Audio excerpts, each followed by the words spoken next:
Hello, I'm Chris Beale and this is Open Books, Norfolk's foremost forum for lovers of literature. Why Open Books? Well, firstly because our focus is be that most inviting of sites, open books. We also hope our guests will speak candidly and be, if you will, open books. And finally, we trust that the show's title will not command but cajole viewers. For goodness sake, open books. Our guest tonight is a broadcaster who has recently stepped out of the radio studio and onto our bookshelves, though not literally, I hope. Let's take a look. My guest today is a broadcasting colossus. He first entered our lives as a sports journalist, where he did a great deal to champion the use of women in sport. It's a great model, it goes like a bomb, and the car's not bad either. Come on, let's go burn some rubber. He was hugely successful, Spunky lady! but soon became disillusioned with sports reporting. It's really quite wet here. Really is quite wet. It was horrible. Really awful. Just 2 years later, he found prime-time stardom as a host of his own television chat show. Well, frankly, my dear, I don't give a damn. Of course I do. Of course I give a damn. But his flirtation with BBC television was to end in an unfortunate incident. Careful with that. What happens now? Having left the corporation, Alan struggled with depression and weight gain. Crash! Bang! Wallop! What a video. But then a rebirth. Keep your clubs away from us, young. It's Seal. He reimagined himself as a local DJ on North Norfolk Digital, Bang! Pepper. where he's become a candid and comforting presence. I try to maintain a healthy anus. Far from being depressed, he says he is genuinely happier than he has ever been before and has re-emerged into the public eye. Hello, I'm Alan Partridge. This time via the written word, with the publication of his memoir, I, Partridge. We need to talk about Alan. You should ask if people want ice. Ladies and gentlemen, please welcome Mr. Alan Partridge.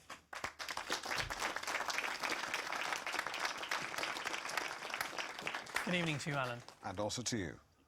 Now, we always start on Open Books by asking our authors about their relationship with literature. First of all, Alan Partridge and literature aren't ideas that necessarily sit together in the mind's eye. No, but I think they do in the brain's ear. Right, and what would you mean by that? Yeah, good question. How did you discover your gift for writing, Alan? Well, I was touched deeply by an English teacher at school, and I found that very exciting. And I knew I was good at literature because, of course, for my work that year, I got straight A's. And did that come in useful as a broadcaster?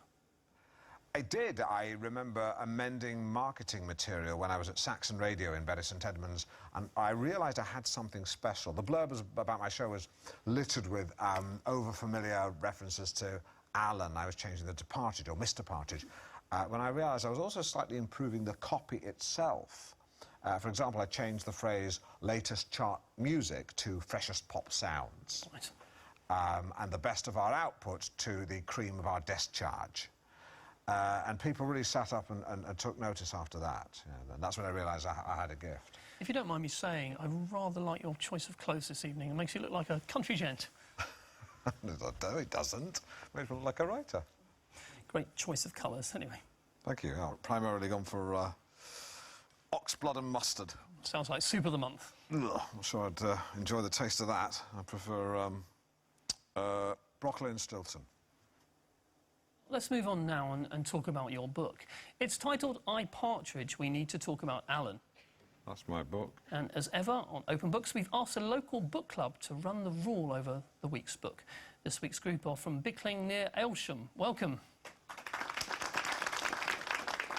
Hello there. Hello. And we'll be hearing from you a little later on to find out in general. What did you think of the book? Did you like the book, guys? Yes. Yes. Yes. Great. Now, Alan has very kindly agreed to read some selected passages from his autobiography. This is from a chapter entitled Beginnings. Where's the book? It should be there. Pitter-patter goes the rain on the window. Pitter-patter, pitter-patter. And outside, cars zoom up and down the road, some of them dropping down to second gear to turn right into Gayton Road. On the pavement, people hurry and scurry, both to and fro. A clap of thunder, bam! And some pretty gusty wind. Everyone agrees it's a pretty dramatic evening all round.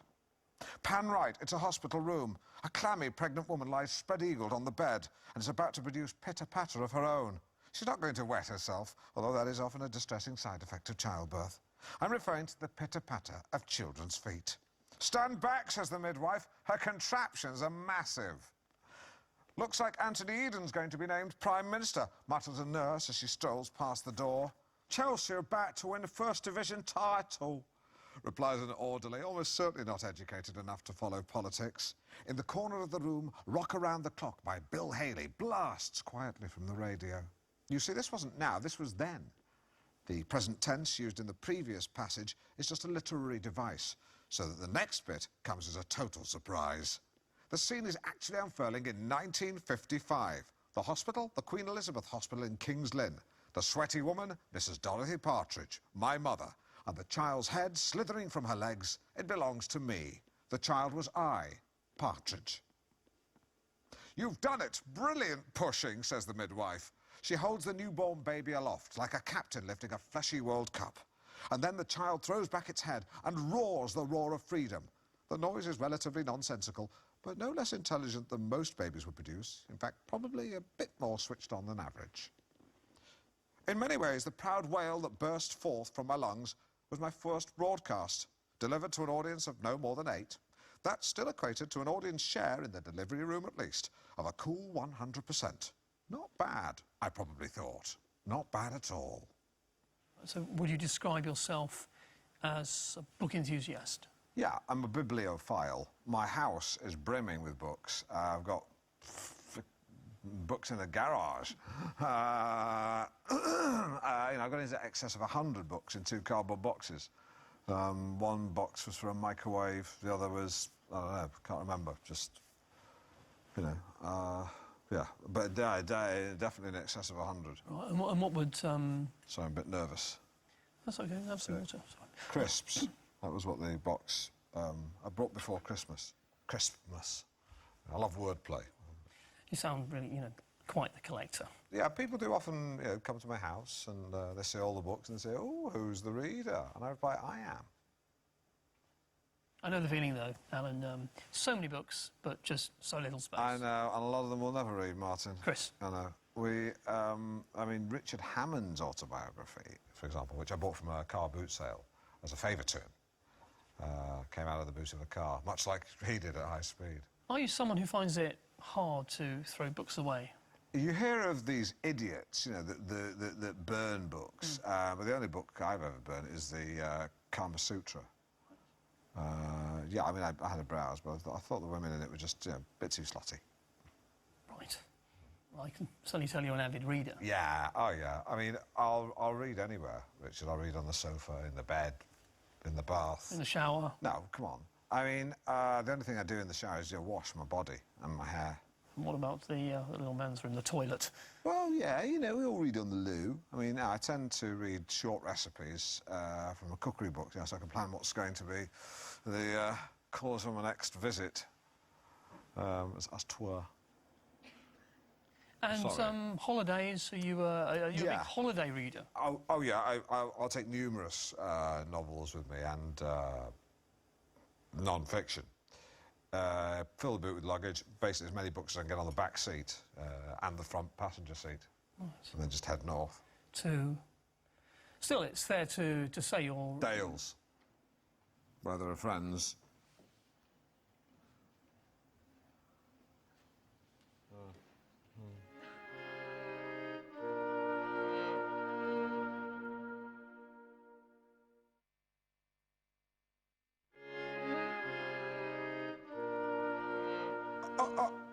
Open it, stuttered my mother nervously. Yes, open it, said Dad, frightened. Cool it, cat, I breezed. This was the 70s. In my hand was a golden envelope containing the most important pieces of paper I'd ever clutched. My A-level results. What does it say? My parents whispered in absolute unison. I opened it as gingerly as a rookie bomb disposal operative would open a fat letter bomb in a creche. In a funny sort of way, the contents were just as explosive as powder-coated acetone peroxide. They spelt the difference between me attending tertiary education and being consigned to a heap marked "Don't have A-levels." And that was a mound of slag I did not want to be on. Like the bomb disposal man mentioned above, I swallowed hard and began to remove the letter within the lope. A single bead of sweat sprinted down my face, skirting around my temple and pausing at the jaw before throwing itself to its death. "Bad news," I muttered. "Your son has failed." At failing his exams! They were confused momentarily by the clever double negative, so I added, "I passed!" The "it's bad news, ha-ha, no, actually it's good news" technique is one I've always enjoyed. It was really mastered by David Coleman in A Question of Sport when he'd tonally suggest Bill Beaumont had got an answer wrong, only to reveal at the end of the sentence that he'd got it right. My parents were elated. My mum patted me and Dad joined in one of the first high fives that Norwich has ever seen. "I passed!" I kept saying. "I passed them both!" The exact grading isn't important. Suffice to say, I was the proud owner of 2 shiny A-levels, and nobody could take them away from me. Would you say you've come to books quite late in your life, Alan? No, that's wrong. I've been reading avidly since the age of a half. Of course, they were very rudimentary books. You know, some didn't even contain words. They were merely squeaked when you squeezed them, but they were certainly books nonetheless. In those books, my task might have been to identify and reproduce the sound emitted by farmyard or domestic animals, e.g. Cat, which would be... Meow. Yeah, but higher. Meow. Yeah, great. And how do you consume books? On good old-fashioned paper or on an electronic device? Oh, paper. Oh, paper, paper. There's something about the smell of a book, isn't there? You must, the feel... You smell the aroma. The aroma, same as smell, that's Sure, the same as certainly. smell. But, yeah, the feel of the feeling when you sort of stroke your palm across the page, or the sensation of turning the page using a wet-licked finger. Oh, it's totally inspiring. I spent a lot of time in the British Library Right. when I was researching my novel, Boy of Hope. Oh, yes, you sent that to me. Yes, I did. Did you ever read it? Oh, terrible title. Well, actually, funnily enough, the title, the choice of the title wasn't actually my own, so it's one of those things in publishing that I'm sure you're aware of. But the whole book is about the Crimean War, and many people don't know that children were used in vast numbers to relay messages between Central Command and the front line, but suffered appalling treatment. It really is harrowing. The central character is an 11-year-old messenger boy named Thomas Wallingford. Now, he is the Boy of Hope, hence the title. And he got through the whole conflict, only to be arrested for stealing carrots and was ultimately hanged. Tragic.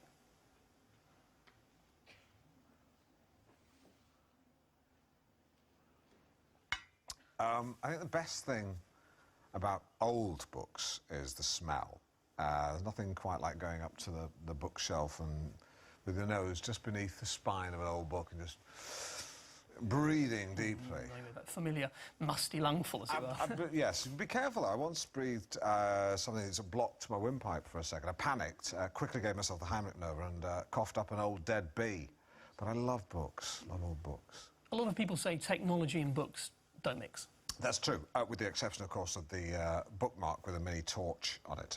But these e-readers, they all have internet browsers, as if you need to surf the internet while reading. Well, you can't physically do that with a book, which means you can enjoy a good novel free from the nagging distraction of, hardcore online pornography, which is great for me, to know that when I'm reading a book, I know, like House of the Spirits by Isabel Allende. Isabel Allende. Allende. I simply cannot access images of an explicit sexual nature, however tempting or necessary that may be. Right. Time for another extract from Alan Partridge. It's 1974 and Alan is about to begin studying for a degree. Yep, 1974 was a crazy, hazy time for Alan Partridge. The 60s had come to East Anglia, and it was a time of free thinking, free love, and in my case, free university accommodation. I was quite the man about town in Norwich, striding confidently through the dreaming spires and hallowed halls of East Anglia Polytechnic. Enigmatically, I decided to stay not in the woodworm-infested squalor of university halls, but to commute in from my home, my parents' home. Of course, it meant that I was something of a mystery man on campus, while my fellow students lived in each other's pockets and played out their debauched lifestyles for all to see. I was far less well known. I'd be glimpsed at the back of lecture halls, ghosting through the student union with a glass of cider, or shushing idiots in the library. And then I'd be gone. All this added to my aura, as did my idiosyncratic dress sense. Thick knit, zip-up cardigans, flared brown corduroys and shiny black pepper-pot brogues set me apart from the long-haired layabouts who bore an uncanny resemblance to the Guildford Four and some of the Birmingham Six. Irish long-haired layabouts wrongfully convicted of bombing England. It was a sexy time, and I enjoyed erotic and informative afternoons with a student whose essays I was writing. I'm happy to recall those eye-opening afternoons with me and Jemima sitting bollock naked on her bed, me exploring her body with my quivering hands, while she coquettishly feigned indifference by reading album sleeves or smoking. Young I may have been, but I was confident enough to speak my mind. This strutting young, cock-certain Alan would often dish out compliments as he perused and felt her body. "You're a really busty woman, Jen," I said once. "One of the bustiest on campus." "Thanks," she said through her cigarette. "You've got quite a long torso, but your legs aren't in the least bit thick. Believe me, if I didn't have lectures, I'd love to kiss you from top to bottom and from side to side, also diagonally. Things like that." Alan, let's turn back to literature now. Do you fear the dumbing down of books? Not really. If I see a young woman sitting on a grassy knoll, you know, or on a park bench, reading Shopaholic Ties the Knot, I don't think that's a terrible book or a shit book. Right. I'm just pleased that she's reading. The good thing about that book, of course, is that the title fully explains the plot, so that if you don't want to, you don't have to read it. See. So you can save a lot of time if, for example, you know, the Da Vinci Code was called Church Puzzle Collection. True. Or if they, you know, renamed Tom Clancy books, I don't know, Harrison Ford thinks the government are on his side, but actually they're not. Literary shorthand, if you will. And yeah, of course, Dickens was wonderful at that. Oh, Dickens. Wonderful. Of course, he'd communicate complex characters by giving them such evocative names. Yes, yeah. One thinks of Pip, Smike, Mrs. Cruncher. Yeah, Mr. Tickle. Oh, no, it's the Mr. Man. Mr. Man.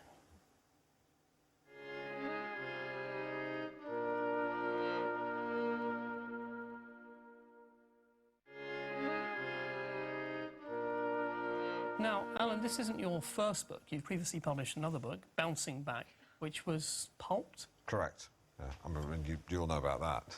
No, well, my book, Boy of Hope, was withdrawn, actually. Right. So. But does it bother you that Bouncing Back is no longer with us? No, I don't really think it's gone. It's like biscuits, you know. If you pop a packet of biscuits, you haven't lost some biscuits. You've gained, you know, the base of a cheesecake. Right. Besides, Bouncing Back was going on to a very exciting new life as recycled paper. And one particularly unkind reviewer... we've all had them. We've all had them, so I know you have. Yeah. But he said he wouldn't wipe his arse with it. Oh, right. His words, not mine.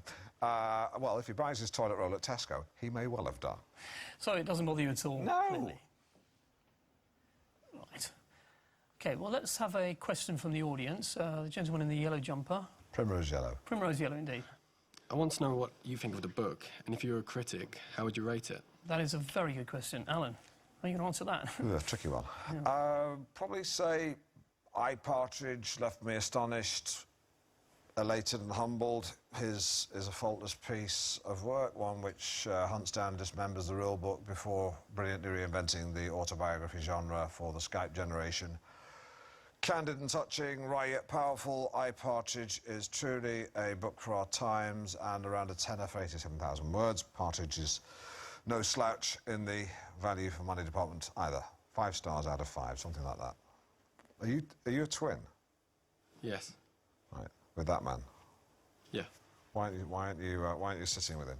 We came separately. Okay. Just quite distracting. It's sort of far apart. That's all. If your parents were still around, Alan, what would they make of the book? Well, books were always very important to my mother as a child. She used to read me bedtime stories. I mean, when I was a child, not her. Sure. I wasn't born. No, she would read to me for about half an hour every night before hitting the stopwatch. That must have been really wonderful for you, very soothing. Well, she tried her best, but she struggled with the characters' voices. I don't know why. I don't think it was because she was thick. What did she used to read to you, for example? Well, I remember a half-hearted attempt at Paddington Bear, which she made sound German.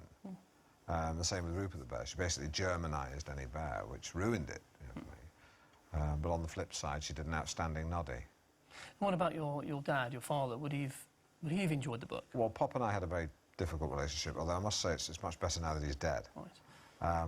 Was he a keen reader, Alan? Martin, he wasn't. It's Chris. The only book I ever saw him read was the history of the decline and fall of the Roman Empire. Edward Gibbon, a seminal work. Yeah, except when I picked it up one day, I found that there was a different book under the dust jacket. Oh, and what was that? It was The Secret Seven by Blyton, but it was one of the few things that was redeeming about my father. In many ways, he could be a very cruel, messed up guy, but I love the fact that he had this, you know, secret love of looking at books about children. You're not afraid to settle old scores in the book, Alan. You noticed. I did indeed. He said, twirling his moustache. It's actually more distracting that they're now together. You're not together. Weirdly, bizarrely. Yeah, no, I was tempted to call the book Knee-Jerk, but I thought it sounded like a Geordie saying, not a joke. You know, knee-jerk. Right. There's knee-jerks, you know, but there are jokes in the book, you know, at other people's expense. Was it hard to get the book through the legal team? Were there any things that you had to take out? Yeah, some things. Martin Bashir's addiction, the incredible sweat problems faced by there's a whole Toxvig saga, addiction to fascism, and the time Alistair Stewart found two chicks with dicks. Right. And how did the people you mentioned react? Well, not everyone responded. There's a big chunk on Sally Gunnell. I didn't hear anything from her, but then I never do. Yeah, I'm beginning to think she's changed her number. Then again, when I do call her up from a payphone, she does pick up briefly. Yes. And anyone else in particular? Eamon Holmes sent me a JPEG of a mutilated squirrel. I saw that too, actually. Yeah. But your Big Ames is he's in a bad place. Yeah, he is. And your ex-wife Carol, what did she think of the whole story? I actually think the book gives a fair portrayal of our time together, not least the beautiful moment up Hell Valley when we conceived one of our children against a big rock. Time for another extract from Alan Partridge. Alan explores the breakdown of his marriage. Truth be told, I knew it was probably curtains for being Carol in 1989, when I asked her to act more demurely at a Radio Norwich summer roadshow, and she responded by downing her glass of wine and getting another one.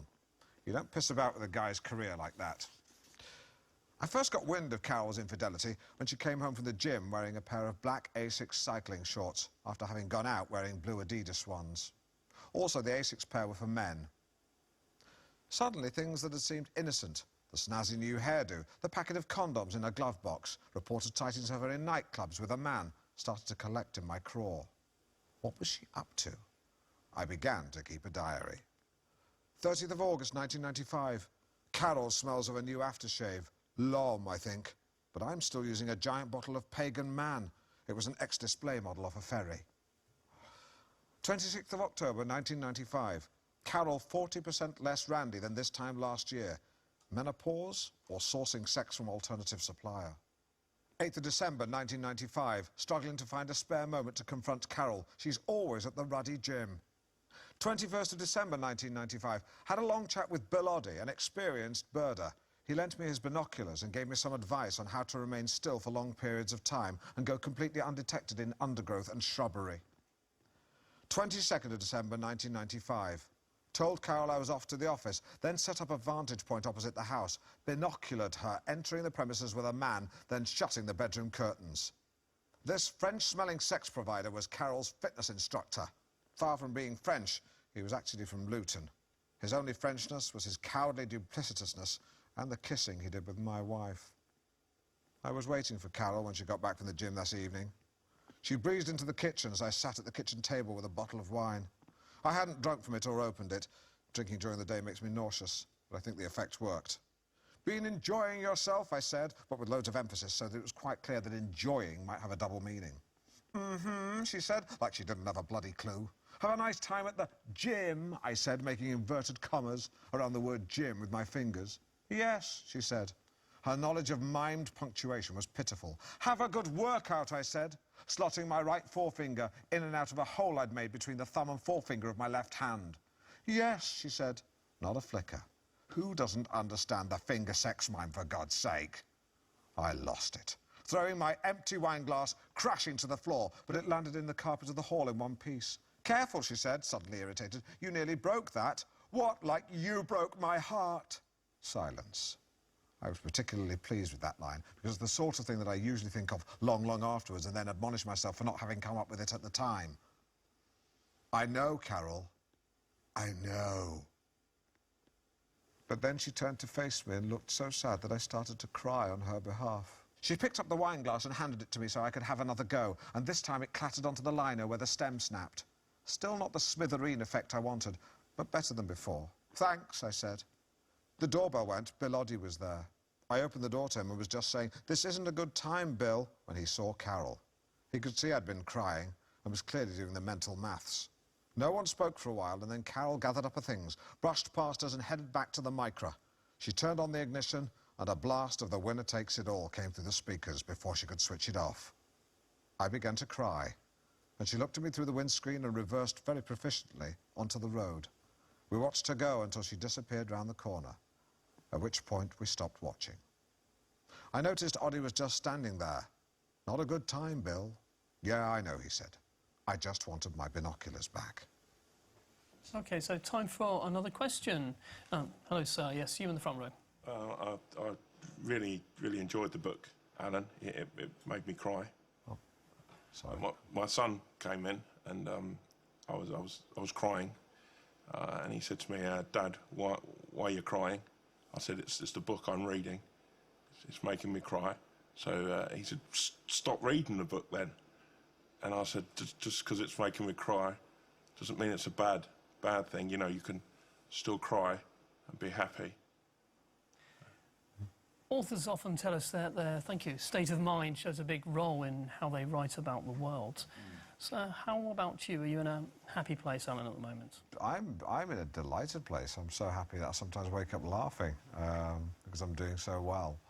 My career's strong. I've got a good group of friends, and crucially, I live in a large detached house. I mean, the other day I went into my double garage, stood there and thought, my garage is bigger than some people's entire flat. You know, I wasn't bragging because I didn't say it out loud, and it's a fact. You know, it's just a factual thought. Right. OK, well, time for another question. Anyone in the audience?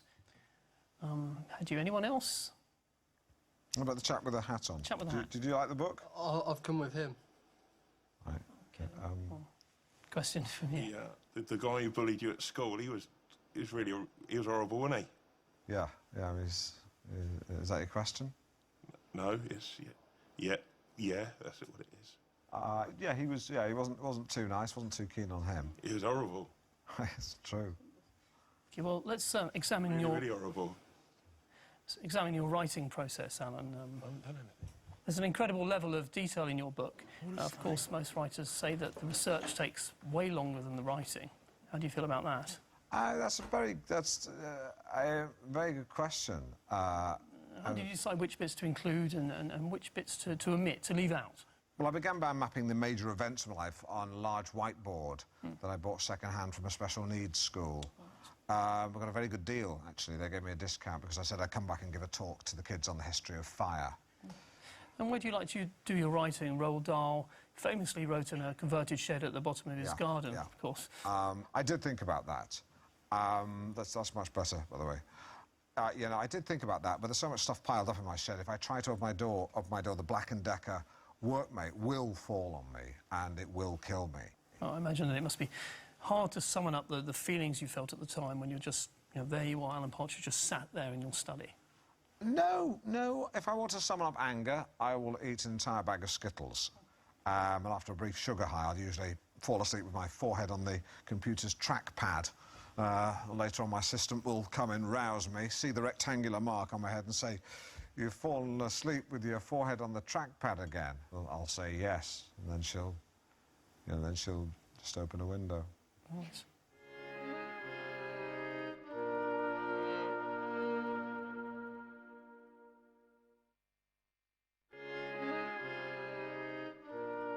And how many words would you write a day? Generally, I aim for 1,500 words a day, although I count long words as 2. Oh, Frederick Forsyth does the same. Yes, that's right. Well, that's why he calls himself Frederick instead of Fred, because straight away that's 2 words instead of 1. And would you write for long stretches? How did it all work for you? I try to take a break every couple of hours. It's good to get the blood pumping.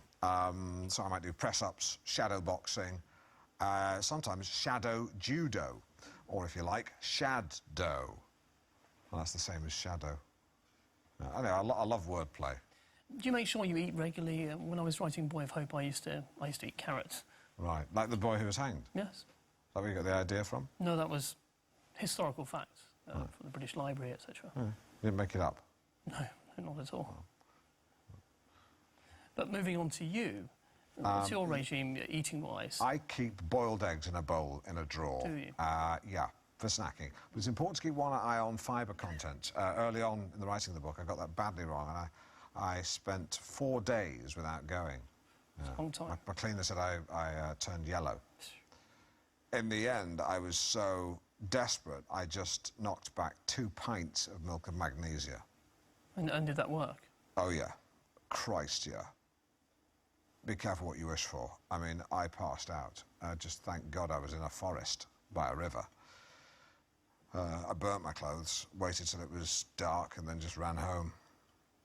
Moving on to a question of literary style.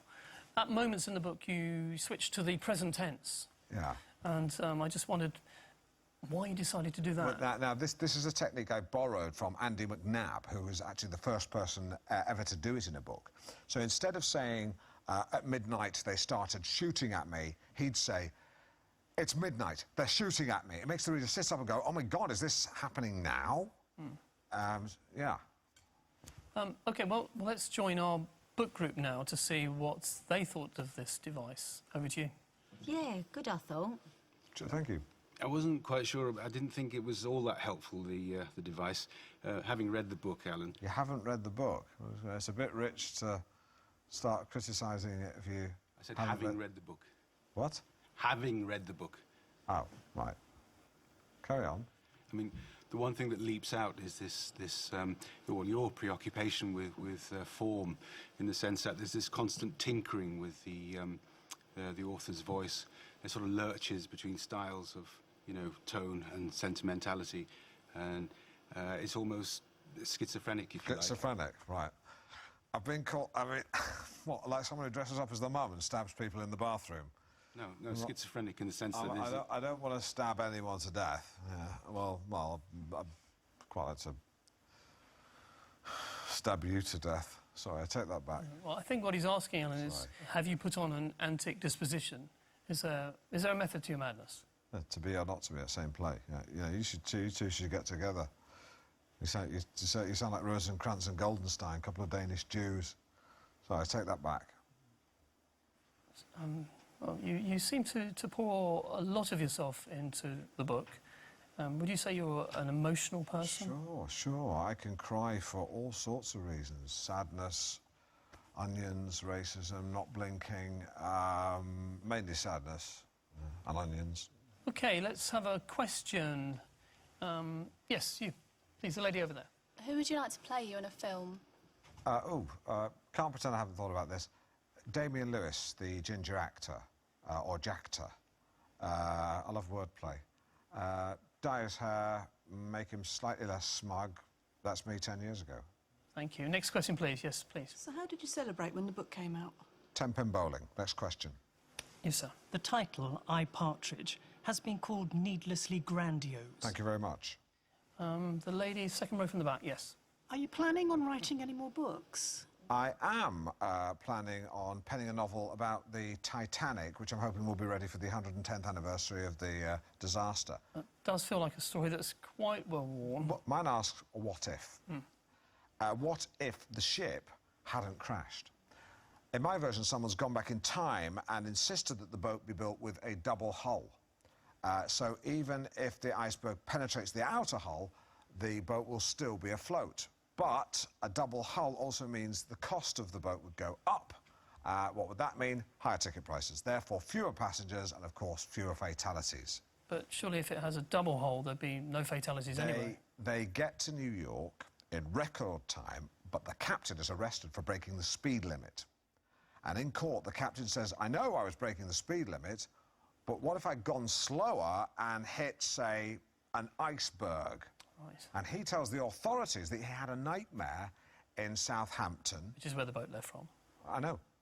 About the boat sinking, and that is what we know to have actually happened. But to him, it's a dream. It's rewriting history. It's about how we should take a more Epicurean approach to life. Yes, and it's also about the UK government's attack on motorists through the willy-nilly use of speed cameras. So it's both Epicurean and anti-speed camera. Yes. Now, in our next extract from Alan Partridge, Alan realises that fame has a dark side. Stood on my glasses. This is an account of a real fight I had with a mad fan. Maxwell twists my arm and fixes me in a headlock. Clever. He knows that one wrong move from me and my head will be ripped clean off. I have to act fast. Quick as a flash, I elbow him in the nuts, nodding as I hear the satisfying thud of bone on gland. I've turned his testicles into a couple of bollock pancakes, and it feels good. Would you like lemon juice with them, sir? I roar inside my head. No, Maxwell, Alan Partridge isn't ready to die, not just yet. Despite the fact that my wife has left me and my kids rarely take my calls, I have a wife and kids to live for. At this point, he's still doubled up. I charge over and bang, bang, headbutt him twice in the back. He screeches like an alley cat. Looks like I've got the kidneys then, I roar, still inside my head. I quickly consider my next attack. Time for a bunch of fives, methinks. Looking around, I see Maxwell catching his breath. Then, like an animal rearing up on its hind legs, or like a human being standing up, he stands up. I send a command to my brain. Instantly, the fingers of my right hand start to curl inwards. Within seconds, a fist has been formed. I launch it directly at my assailant's eye. Delivery for Mr. Maxwell, I roar, this time remembering to say it out loud. Really, what is it? His furrowed brow seems to ask. A knuckle sandwich, my fist replies. Somehow recovering from the force of the blow, Maxwell picks up a chair and swings it at my brain. I duck, thwarting him with the sheer speed of my knee bend. Now on my haunches, I have an idea. Tucked my head into my chest, I launch into a ferocious forward roll. It skittles the insane superfan in the blink of an eye. For several minutes, we thrash around on the floor like Tarzan and that crocodile. I'm Tarzan, he's the croc. If I'm honest, the rolling around does little to advance the fight and causes neither of us any injuries. We get back to our feet. Maxwell now has me by the throat. We both know we're entering the end game. He seems to think he's got me. I can see it on his ugly mug, but he's not counted on one thing. Pow!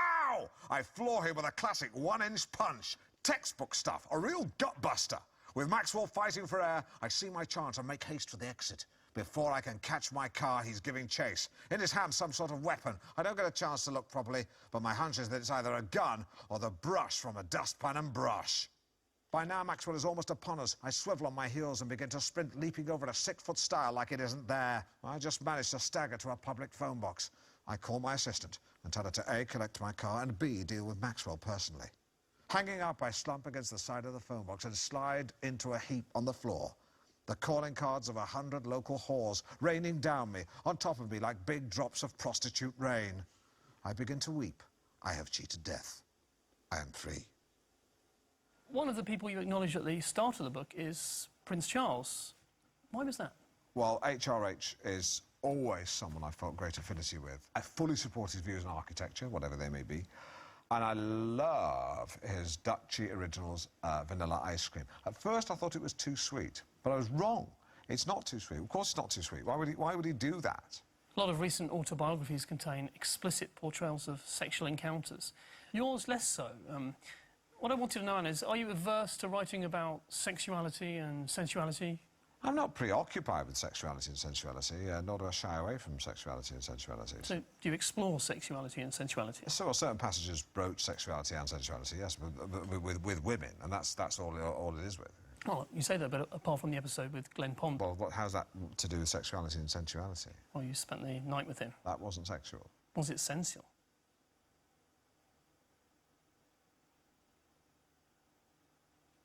I don't think so. But these days, if I see an attractive woman on a petrol station forecourt, I'll think nothing of striding over, inviting her for coffee, and if she agrees, I'll park up by the cash machine until she's filled up, then I'll head to the nearest Starbucks and she'll trail me there. And women actually agree to this, do they? No, not generally, but, when you're over 50, you have to accept a degree of humiliation. It's a numbers game, isn't it? If you run into a chicken shed with a truncheon and a bin bag, you're not going to get them all. Would you care to give us one final extract from your book?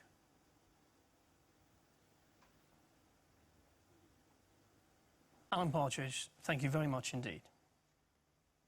And I'm afraid it's time to close Open Books for another week. Join us next week when our guest will be agricultural historian Andrew Beeston. And there'll be another exciting opportunity for you to win £50 of book tokens in our 10-second review competition. Last week's prize was won by Giles Fisher in Holt for his review of 50 Shades of Grey. He wrote, "As addictive as drugs, this is a novel which will obsess you, possess you, distress you and undress you. An unworldly treat." I've been Chris Beale. Good night.